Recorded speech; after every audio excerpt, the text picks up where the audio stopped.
Hello students,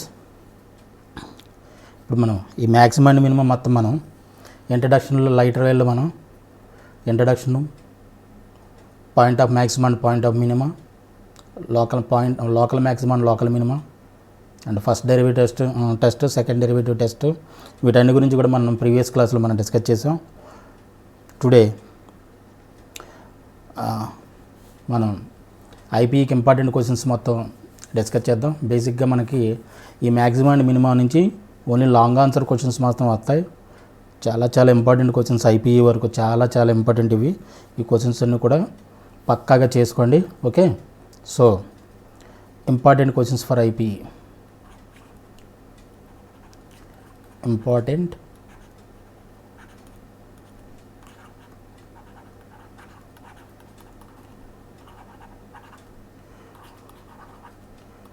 for IPE.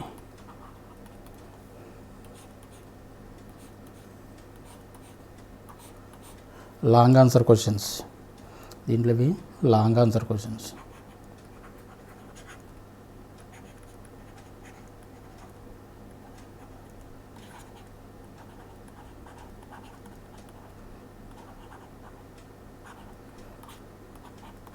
Seven marks. ఓకేనా, only long answer మాత్రమే వస్తాయి ఈ మ్యాక్సిమం అండ్ మినిమం నుంచి. ఓకే, దీంట్లో first question important question, very important question, అది triple star question. First question వచ్చేసి triple star question. ఇది most important question. If the curved surface of right circular cylinder, if curved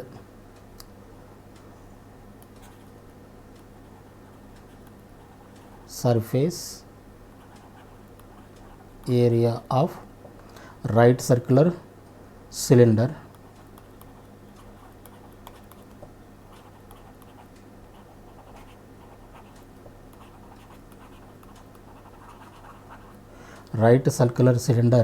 inscribed in a sphere of radius, inscribed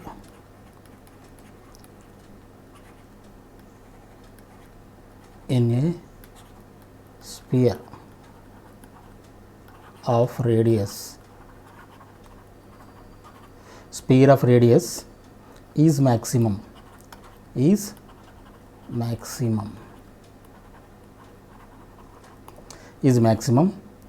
show that the height of the cylinder,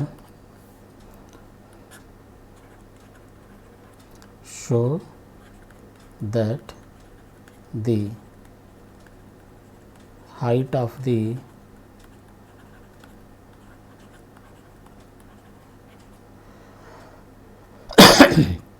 show that the height of the cylinder is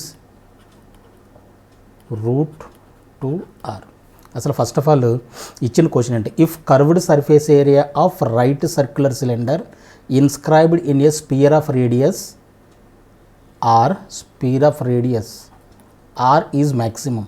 అంటే మనకి spear ఇచ్చేసాడు, spear ఇచ్చి దాంట్లో cylinder inscribe చేశాడు. Inscribe చేస్తే దాన్ని maximum curved surface area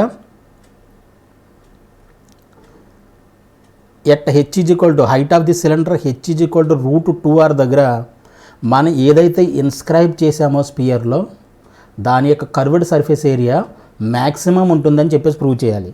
అది మనకు ఇప్పుడు అర్థమైందా? క్వశ్చన్ అర్థమైందా? If curved surface area of right circular cylinder inscribed in a sphere of radius. అంటే ఒకసారి ఇలా చూడండి, ఇప్పుడు మనకు స్పియర్ ఇచ్చాడు.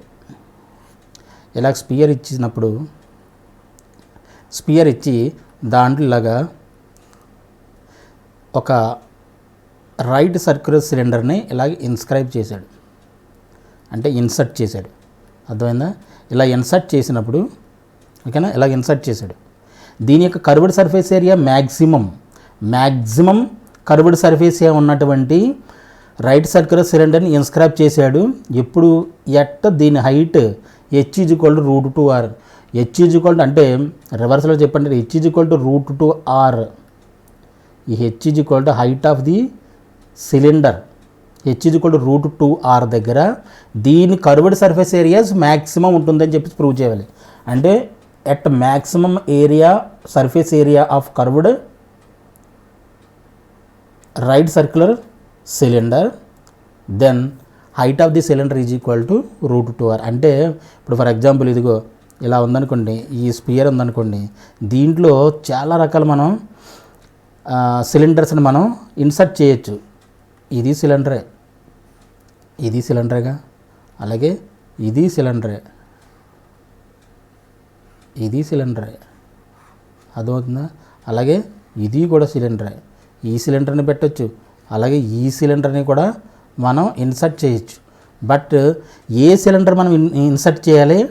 మ్యాక్సిమం కర్వ్డ్ సర్ఫేస్ ఏరియా ఉన్నటువంటి సిలిండర్ని మనం ఇన్సర్ట్ చేయాలి. అలా ఇన్సర్ట్ చేసినప్పుడు దాని height maximum curved surface area cylinder అయినప్పుడు దాని హైట్ √2r ఉంటుంది. అంటే h = √2r అని చెప్పేసి మనం ప్రూవ్ చేయాలి. అది అర్థమైందా? అది ఫస్ట్ పాయింట్.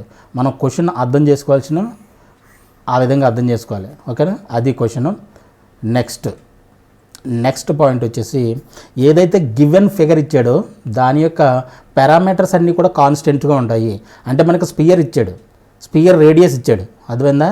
దాంట్లో రైట్ సర్క్యులర్ సిలిండర్ని ఇన్స్క్రైబ్ చేయమన్నాడు. అంటే అర్థం ఏంటి? రైట్ సర్క్యులర్ సిలిండర్ ఏదైతే ఉందో దాని పారామీటర్స్ అన్నీ కూడా వేరియబుల్స్, అవి చేంజ్ అవుతాయి.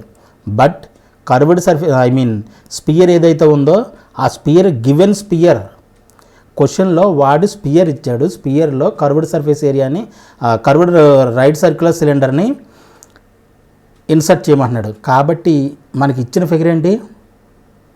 స్పియర్. ఆ స్పియర్ యొక్క పారామీటర్స్ అన్నీ కాన్స్టెంట్గా ఉంటాయి. ఈ పాయింట్ ఏంటి గుర్తుపట్టుకోవాలి. పాయింట్ అంటే అది చేంజ్ అవ్వదు, స్మాలర్ ఏదైతే ఉందో అది చేంజ్ అవ్వదు. Only parameters of the right circular cylinder మాత్రం చేంజ్ అవుతుంది, అది గుర్తుపెట్టుకోవాలి. అంటే అర్థం ఏంటి? ఇప్పుడు రేడియస్ ఏదైతే ఉందో దాన్ని కాన్స్టెంట్గానే మనం ట్రీట్ చేయాలి.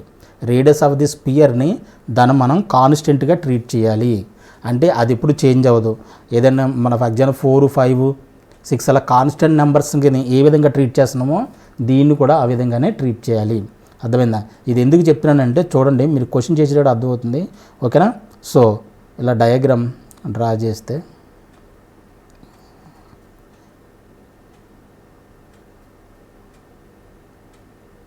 ఇది స్పియర్.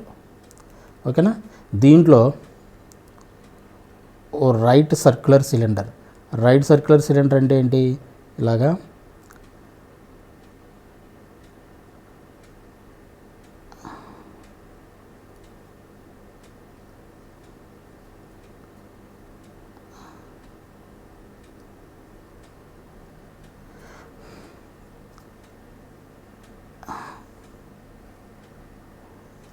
ఇది right circular cylinder.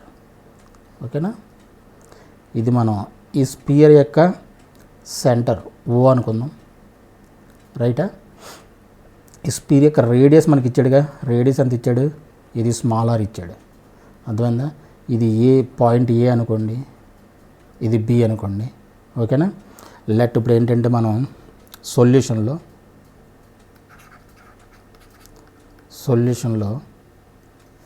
let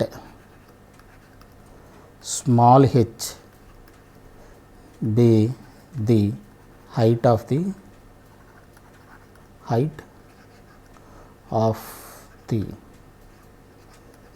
cylinder. Height of the cylinder, దీన్ని మనం హెచ్ అనుకుందాం. ఇక్కడ రాసుకోవట్లేదండి, మనం అనుకుంటున్నాం, ఒక పేరు ఇచ్చుకున్నాం దీనికి. Let H be the height of the cylinder and radius of the cylinder ఉంది కదా, ఇది కూడా రేడియస్ ఉంది కదండి, ఈ డిస్టెన్స్. రేడియస్ని ఆల్రెడీ స్మాల్ ఆర్ ఇక్కడ వాడేసాం కాబట్టి ఇది క్యాపిటల్ ఆర్ తీసుకో. Radius of the cylinder and capital R be the radius of the cylinder, radius of cylinder. ఓకేనా? అండ్ మనకి గివెన్ ఏమి ఇచ్చాడు? Small R is the radius of the sphere and given